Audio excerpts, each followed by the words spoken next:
Hello everyone. गेल्या व्हिडिओमध्ये मी सांगितलं होतं किंवा प्रॉमिसही केलं होतं की द लॉ ऑफ मॅनिफेस्टेशनबद्दल मी बोलणार आहे. येस, त्याच्या आधी मी एक गोष्ट सांगू पाहते की द लॉ ऑफ मॅनिफेस्टेशन चे रूल्स, जे बेसिक रूल्स आहेत ते मी इथे मांडणार आहे. पण ते मांडायच्या आधी मला काही गोष्टी क्लिअर करायच्या आहेत आधी. कारण त्याचा सांगण्याचा उद्देश असा आहे की गेल्या वेळेला मी सांगितलं होतं की ग्रॅटिट्यूड आणि द लॉ ऑफ मॅनिफेस्टेशन याचा खूप जवळचा संबंध आहे. रादर ह्या इंटरकनेक्टेड गोष्टी आहेत. तर इंटरकनेक्टेड गोष्टी कशा आहेत हे मी आधी सांगेन आणि मग पुढे जाईन. कारण काही गोष्टींची क्लॅरिटी दिल्यानंतरच मला असं वाटतं की स्टेप बाय स्टेप गेल्याशिवाय जेव्हा आपण वर्कआउट करतो, जेव्हा क्लॅरिटी नसते आपल्याला आयुष्यामध्ये आणि जेव्हा आपण काम करायला सुरुवात करतो, तेव्हा आपला बऱ्याचदा चान्सेस असतात की आपण त्याच्यामध्ये शंका असतात, कुशंका असतात आणि मग असं वाटतं की हे काम होईल की नाही होईल, कसं होईल माहिती नाही. तर बऱ्याचदा असं होतं की आमच्या घरी जे गुरुजी येतात ना, तर ते नेहमी आम्हाला, म्हणजे आता इतकी वर्ष झाली ते आमच्याकडे येत आहेत, पण ते आम्हाला एक वाक्य नेहमी पहिल्यांदाच सांगतात. आल्यानंतर जेव्हा ते पूजा मांडतात, त्याच्यानंतर ते आम्हाला पहिली गोष्ट सांगतात की तुमच्यापैकी घरातल्या कोणाही पैकी किंवा इवन आलेल्या लोकांच्या मनामध्ये कुठलीही शंका कुशंका असेल तर अगदी मन मोकळेपणाने मांडा.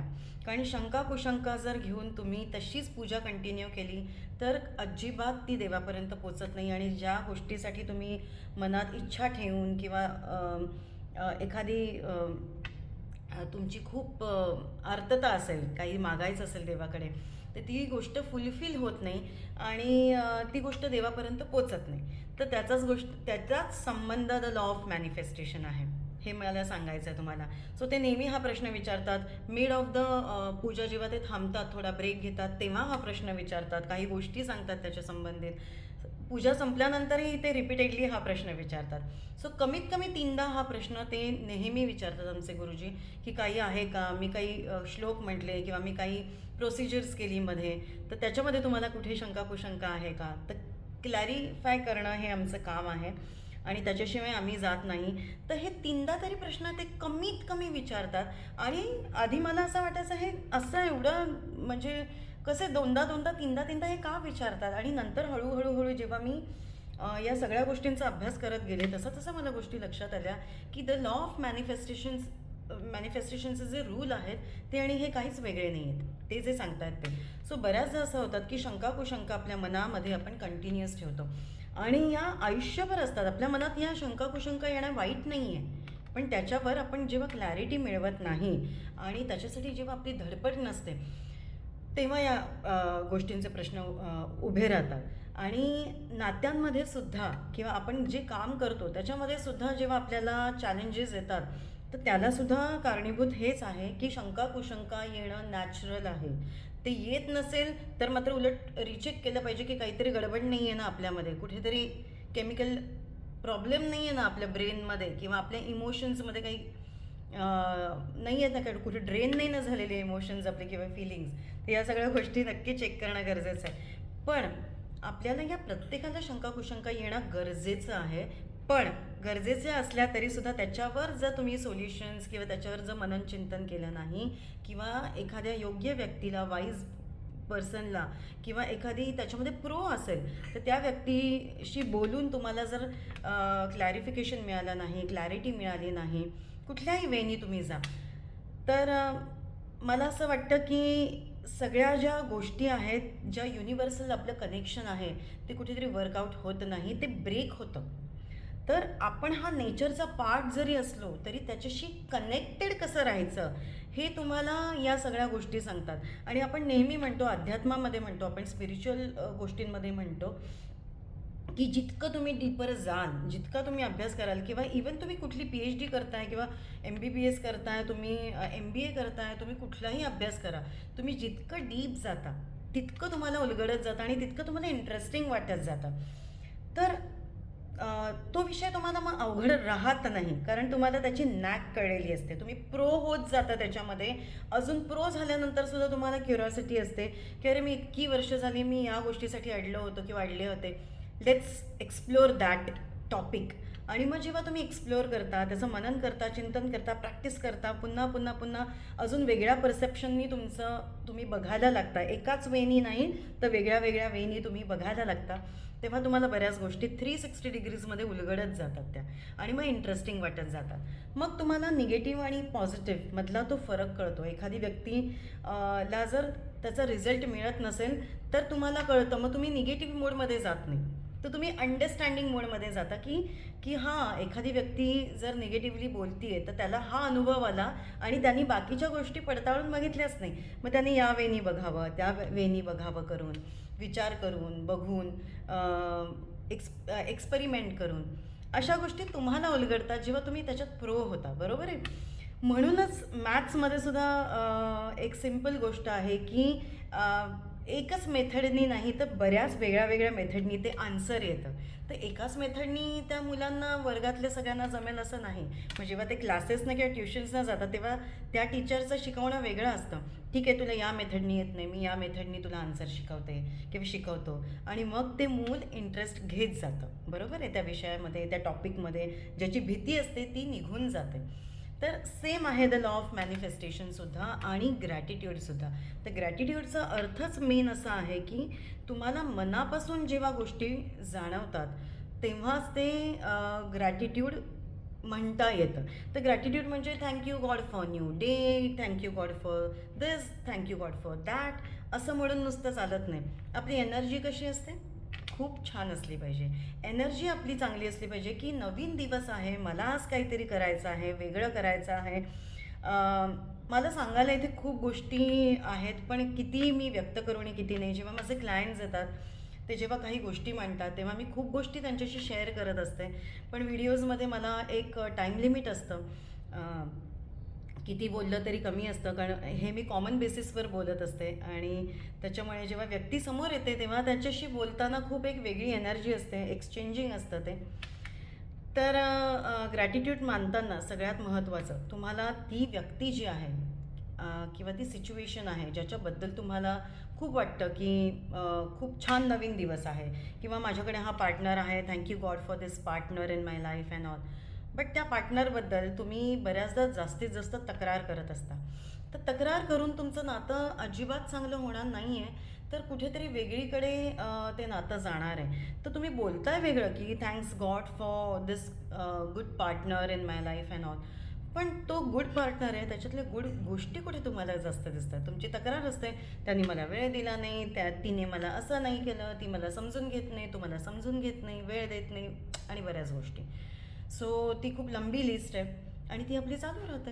सो मला इथे असं सांगायचं आहे की आपण जेव्हा ग्रॅटिट्यूड मानतो, त्याचा जो अफर्म करतो, आपण जेव्हा त्या गोष्टी अक्नॉलेज करतो, तेव्हा त्या गोष्टी आधी आपण ग्रॅटिट्यूडमध्ये स्वतःला करायच्या आहेत. ग्रॅटिट्यूड की माझ्यामध्ये ज्या गोष्टी आहेत त्याच्यासाठी ग्रॅटिट्यूड मानायचं आहे आणि त्याच्यावर वर्कआउट करायचं आहे. माझ्यामध्ये या चांगल्या गोष्टी आहेत, तर लोक ॲप्रिशिएट करत असतील नसतील, पण माझ्यामध्ये या चांगल्या गोष्टी आहेत आणि त्याच्यावर मी काम करणार आहे.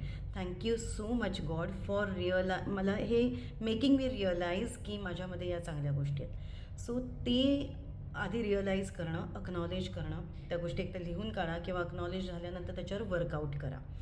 तसंच तुमच्या पार्टनरच्या बाबतीत किंवा रिलेशनशिपच्या बाबतीत आहेत की तुम्हाला ते अक्नॉलेज करायच्या आहेत, गोष्टी ॲक्सेप्ट करायच्या आहेत की माझ्या पार्टनरमध्ये या चांगल्या गोष्टी आहेत, माझ्या मुलांमध्ये या चांगल्या गोष्टी आहेत, माझ्या कुलिग्समध्ये या चांगल्या गोष्टी आहेत, वॉटेवर. आणि किंवा माझी नोकरी आहे तर ॲटलिस्ट मी चांगल्या पोझिशनवर आहे, मी चांगलं कमवते आहे, ॲटलिस्ट लोकांकडे तर नोकरी पण नाही आहे.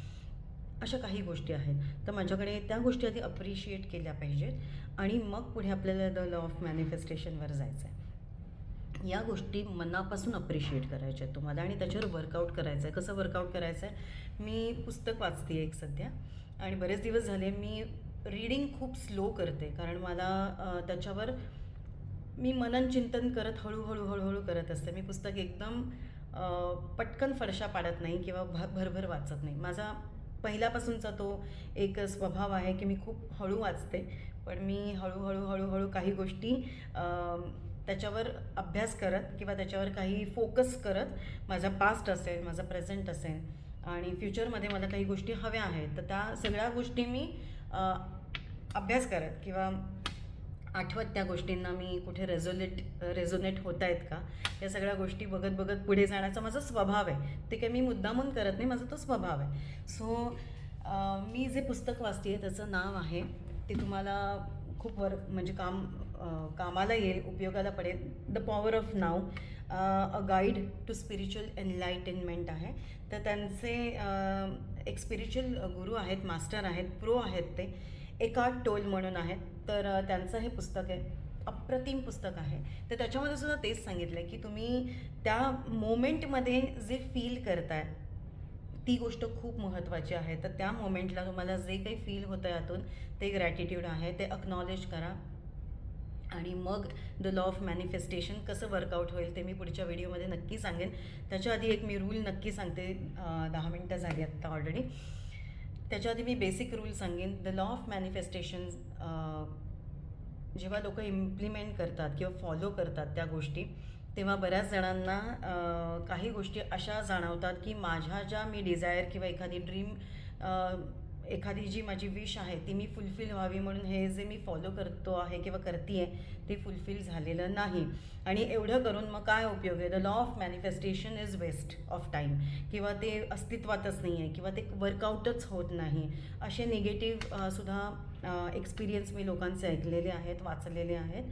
आणि असे सुद्धा ऐकलेले आहेत किंवा वाचलेले आहेत की ते वर्कआउट चांगल्या प्रकारे झालेलं आहे, त्यांच्या आयुष्यात त्यांनी ती गोष्टी अचीव केलेल्या आहेत आणि त्यांना मिळालेल्या आहेत. ते खूप फुलफिलमेंट एक असते ना ती त्याच्यामधली, त्या मिळवल्यानंतरची, तर ती ते अनुभवत आहेत वगैरे सगळ्या गोष्टी.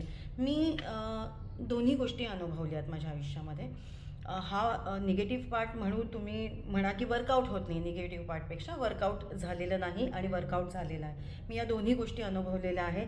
पण जेव्हा तुम्हाला योग्य असा मेंटॉर तुमच्या आयुष्यात मिळतो, तुम्हाला गुरु मिळतात किंवा तुम्हाला योग्य असे मेंटॉर तुमच्या आयुष्यात मिळतात, तेव्हा या दोन्ही गोष्टींचा, जेव्हा वर्कआउट होत नाही, द लॉ ऑफ मॅनिफेस्टेशन आणि किंवा the law of manifestation workout झालं आहे, या दोन्ही गोष्टींमध्ये काय डिफरन्स आहे आणि कसं वर्कआउट होतं ते प्रॉपरली, हे तुम्हाला ते मेंटॉर तुम्हाला इतकं परफेक्टली गाईड करतात. आणि तुम्हाला स्वतःलासुद्धा त्याच्यावर खूप काम करावं लागतं, खूप गोष्टी वाचाव्या लागतात, खूप गोष्टी मननचिंतन कराव्या लागतात. तेव्हा तुम्हाला दोन्हींचा अर्थ व्यवस्थित कळतो, का वर्कआउट झालं नाही आणि वर्कआउट झालं तर ते कसं वर्कआउट झालं.